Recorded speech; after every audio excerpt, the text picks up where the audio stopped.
Hi, welcome to another edition of Inside Transportation, only on CFFNation.com. My name is Matt Manero, your host. Follow me on Twitter at @MattManero. I'm happy to have our friend that everybody knows, Marc Springer from the show Shipping Wars. Marc, how you doing, buddy? Good. Nice to see you. Thanks for having me here this morning. It's my pleasure, my friend. We're here at the Great American Truck Show in Dallas, Texas. It's Saturday, day 3 of the show. Marc carved up a little bit of time to come on, and we're going to talk to him about some stuff. So, look, we've been talking already about how you got started, but that's really just for me. Will you tell us a little bit of how did these guys find you and you get picked for Shipping Wars? Well, I'll tell you, it was a pretty crazy thing. I was working for Harley Davidson selling motorcycles and having a great time, right? I'm riding my bike to work every day. I'm not all dressed up and, you know, Nordstromed out. And the economy took a turn. So what's this, 08, 09? Yeah, about that. Yep, exactly. And so I thought, look, I'm not going to just go broke here. I'm going to get out of here. I know what's coming. I'm going to get out and go do something on my own. And I had a pickup truck, so I thought, you know what? I'm just going to haul things for people. And so in my search to figure out how to get things to haul for people, I stumbled onto U-Ship.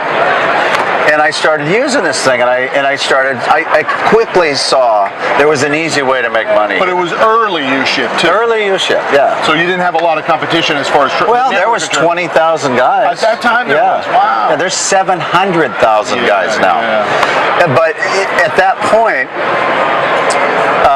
I put a low bid in on a trailer, a boat trailer that was going from one side of town to the other.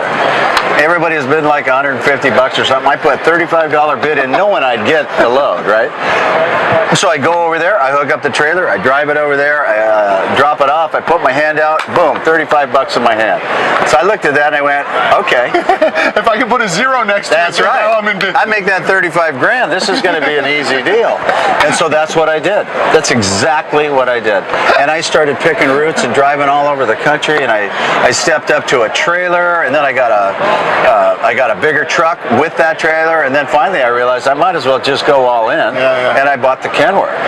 Well, about that time, I get this email from U-Ship, and they said, how'd you like to be a reality TV star? I said to myself, this is just bullshit. I'm going to, this is just another one of these scam things, But instead of deleting it, being the guy that I am, I gave a smart-ass comment back, and it was exactly what they were looking for, right?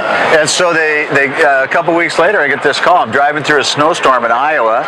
This guy calls me up and says, I'm so-and-so, I'm Tom Morellis. I'm a producer for Megalo Media, and I'm making this show Shipping Wars, and I understand you've got some interest. And I'm like, you got to be kidding me, No. He says, where are you going? I said, Austin. He goes, well, that's where I'm at. So come on in and see me.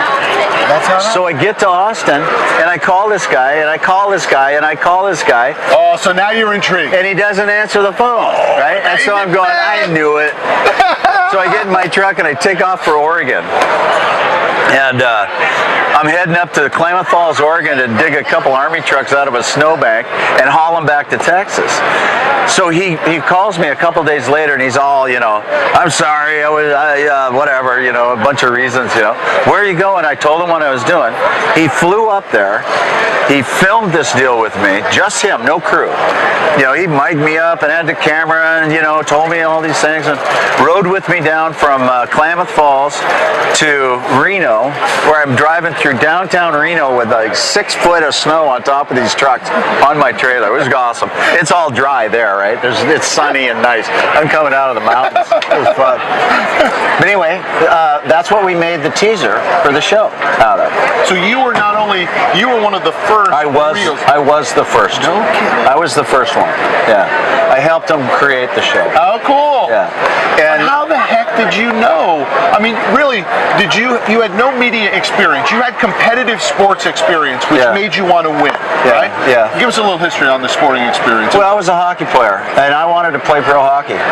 And when I was 14 years old, I was in Seattle, and I was really good.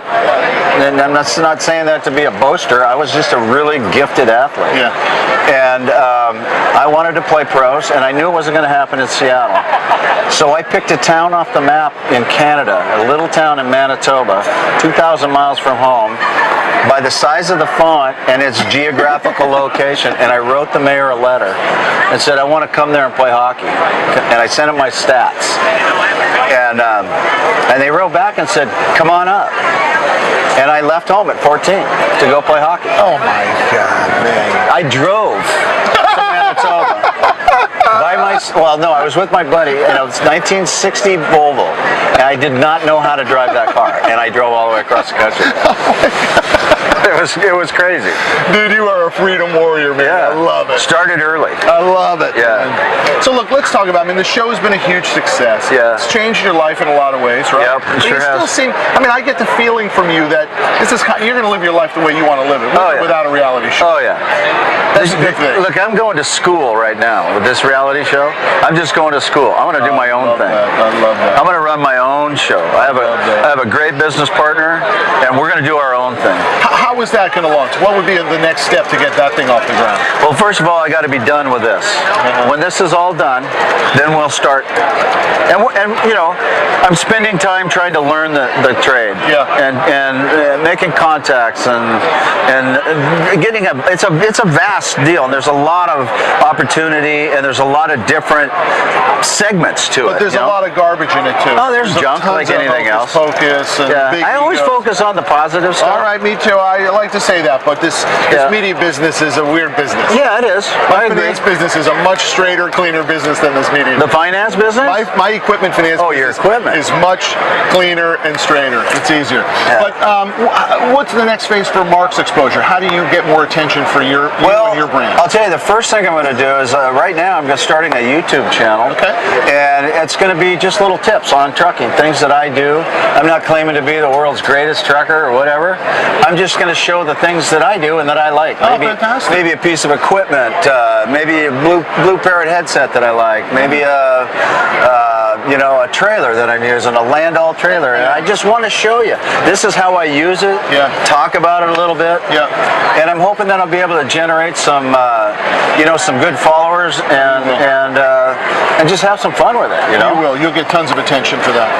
So hey, on that note, listen, you need to go to Marc's YouTube channel. When do you think you'll launch that thing? It's just started. Oh, it is. It's up. Yeah. So you need to go to Marc's YouTube channel. What would be the tagline for them to be able to find you on YouTube? Marc Springer.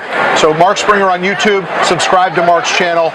On that note, I want to thank you for watching this episode of Inside Transportation on CFF Nation. Marc, stay free, man. Yeah, I'm digging it. Thanks for having me. My pleasure, I enjoyed meeting you. I enjoyed meeting you too, man. All right.